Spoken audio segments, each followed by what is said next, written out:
അല്ലാഹു തആല പറഞ്ഞു, നിങ്ങൾ 50 വഖത്തൊന്നും നിസ്കരിക്കണ്ട. 50 വഖത്ത് ചുരുക്കി 5 വഖത്താക്കി 5 വഖത്ത് എന്തായാലും നിസ്കരിക്കണം. അപ്പൊ വിശുദ്ധ ഖുർആനിൽ മറ്റൊരു സൂറത്തുൽ ബഖറയിൽ കാണാം ആമന റസൂൽ എന്ന് പറയുന്ന 2 ആയത്തുണ്ട്. നമ്മുടെ ഉമ്മമാരും സഹോദരിമാരൊക്കെ അത് പഠിച്ചിട്ടുണ്ടാകും. കിടക്കുന്നതിന് മുമ്പ് ആ 2 ആയത്ത് ഓതിക്കഴിഞ്ഞാൽ അത് നമ്മുടെ ഉറക്കത്തിൽ വലിയ പ്രൊട്ടക്ഷനാണ്, വലിയ ബറക്കത്താണെന്നും അല്ലാഹുവിന്റെ റസൂൽ പഠിപ്പിച്ചിട്ടുണ്ട്. ആ 2 ആയത്തിൽ കാണാം ലാ യുകല്ലിഫുല്ലാഹു നഫ്സൻ ഇല്ലാ വുസ്അഹാ. ഒരു ശരീരത്തിനോടും അവനിക്ക് കഴിയുന്നതല്ലാതെ അല്ലാഹു കൽപ്പിച്ചിട്ടില്ല എന്നുള്ളത്. അപ്പൊ 5 വക്ത് നിസ്കാരം എന്തിനാ പിന്നെ കൽപ്പിച്ചത്? അത് നമ്മൾ ചെയ്യണം. കാരണം എന്താണ്? അതൊരു അടിമയും ഉടമയുമായിട്ടുള്ള ഒരു ബന്ധമാണ്. അതുപോലെ തന്നെ ഒരു വർഷത്തിൽ നമ്മൾ പ്രയാസം സഹിച്ചുകൊണ്ട് മറ്റു കാരണങ്ങളൊന്നുമില്ല എങ്കിൽ 30 ദിവസം നോമ്പനുഷ്ഠിക്കണം. അത് അടിമയും ഉടമയുമായിട്ടുള്ള വലിയ ബന്ധമാണ്. നമ്മളൊന്ന് ആലോചിച്ച് നോക്കുകയാണ്. ഇപ്പോ എന്നെയൊക്കെ നോക്കിക്കഴിഞ്ഞാൽ ഞാൻ നോമ്പുള്ളവനാണോ എന്നുള്ളത് നമുക്ക് പറയാൻ കഴിയും. ക്ഷീണംകൊണ്ടിയൊക്കെ പറയും. അത് യഥാർത്ഥത്തിൽ അറിയുന്നവനാണ് അല്ലാഹു.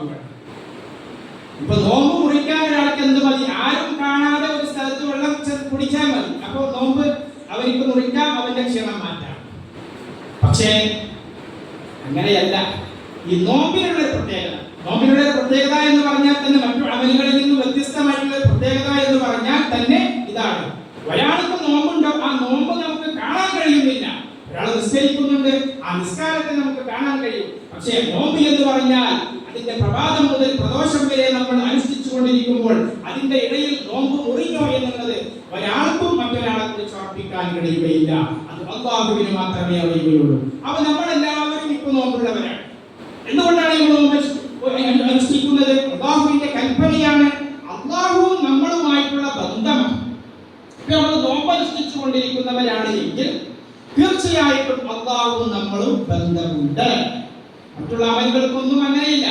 നിസ്കാരത്തിലേക്ക് തക്ബീറുൽ ഇഹ്റാം കെട്ടിക്കഴിഞ്ഞാൽ തന്നെ നമ്മുടെ ചിന്തകളിലേക്ക്, മനസ്സുകളിലേക്ക് ഒരുപാട് ചിന്തകൾ ഇങ്ങോട്ട് വന്ന് നിസ്കാരം കഴിഞ്ഞ ഉടനെ തന്നെ നമ്മളെ കർമ്മം ചെയ്യാനാണ് പോകുക. അതാണ് നിസ്കാരത്തിന്റെ കാരണം. പക്ഷെ ആ നിസ്കാരത്തെ ഒരാള് നോക്കി അവൻ നിസ്കരിച്ചു എന്നുള്ളത് മനസ്സിലാക്കാൻ സാധിക്കുന്നുണ്ട്. പക്ഷേ നോമ്പ് അങ്ങനെയല്ല. നോമ്പിനെ കുറിച്ച് ഒരിക്കലും നമുക്ക് വിലയിരുത്താൻ കഴിയുകയില്ല. അതുകൊണ്ട് നോമ്പ് ഒരാൾക്ക് മുറിക്കണമെങ്കിൽ അവൻ അതേ സ്വകാര്യത്തിൽ പോയി രഹസ്യമായി പോയി അവന്റെ നോമ്പ് മുറിക്കാം. പക്ഷെ ഒരിക്കലും തന്നെ അവൻ നോമ്പ് മുറിച്ചവനാണെങ്കിലും